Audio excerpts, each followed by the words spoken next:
بسم اللہ الرحمن الرحیم۔ مجبوری کی وجہ سے غیر محرم سے ضروری بات کر سکتی ہے۔ اس سے ایک بات یہ بھی سیکھنے کو ملی کہ ایسی ضرورت کے موقع پر کسی غیر محرم سے مجبوری کے درجے میں ضروری بات چیت بھی کر سکتی ہے، جیسے حضرت خولہ رضی اللہ عنہا نے حضرت نبی کریم صلی اللہ علیہ وسلم سے بات کی، لیکن اس میں شریعت کے قانون کا لحاظ رہے۔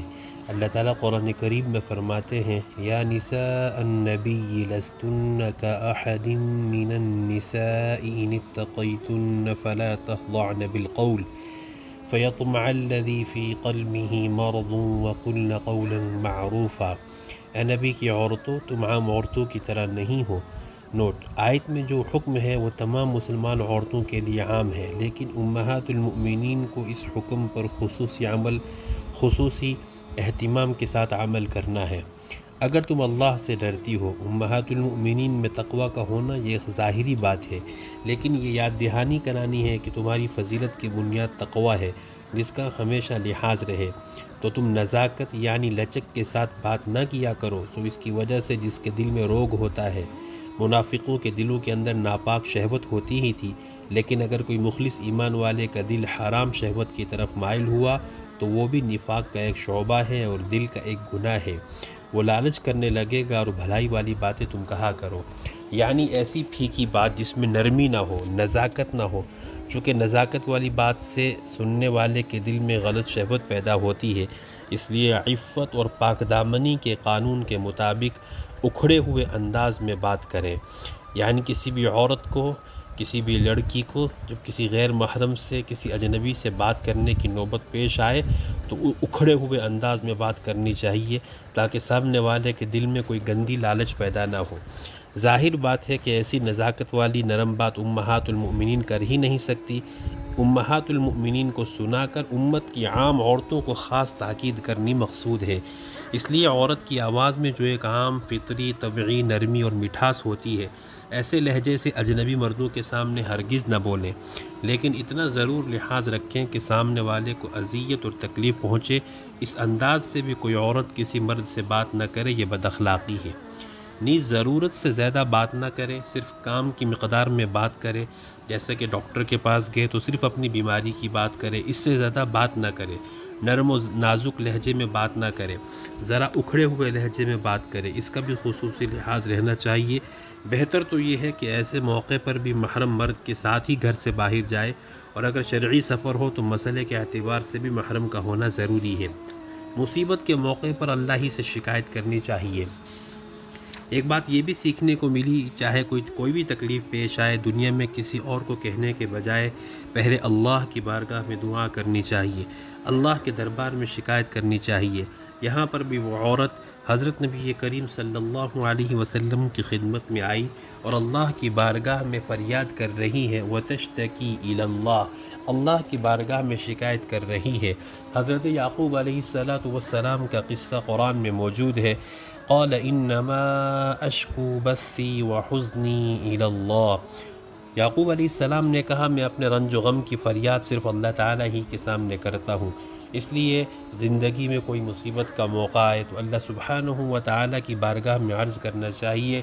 اللہ تعالیٰ اپنے بندوں کی ضرورت کو ضرور پورا فرماتے ہیں، ان کی مشکلات کو اللہ تعالیٰ دور فرماتے ہیں۔ مسئلے کا حل جاننے والوں سے ہی حاصل کرنا چاہیے۔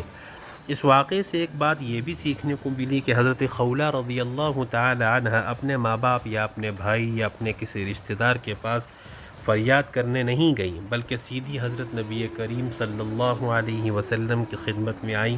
لہٰذا جو علم والے ہوں، اللہ والے ہوں، ان کی خدمت میں جا کر اپنے مسائل کا حل ڈھونڈنا چاہیے۔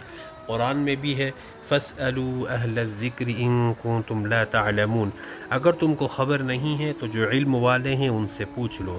یعنی اگر تم جانتے نہیں ہو تو جاننے والوں سے پوچھو، جن کے پاس علم ہے، سمجھ کا نور ہے، تقوی کا نور ہے، ان کو اپنی مصیبت تکلیف بتا کر ان سے رہنمائی حاصل کرو، ان سے مشورہ کرو، انشاءاللہ اللہ تعالیٰ تمہارے کام کو آسان فرما دیں گے۔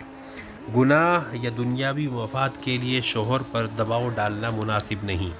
اس سے پہلے جو سورہ تحریم والا واقعہ گزرا تھا، اس میں حضرت نبی کریم صلی اللہ علیہ وسلم کا اپنی بعض ازواج کے ساتھ ایک معاملہ ہوا، تو اس واقعے کے اندر ایک نصیحت یہ بھی تھی کہ کسی طرح بھی اپنے شوہر کے اوپر دباؤ کا ماحول بنانا مناسب نہیں ہے۔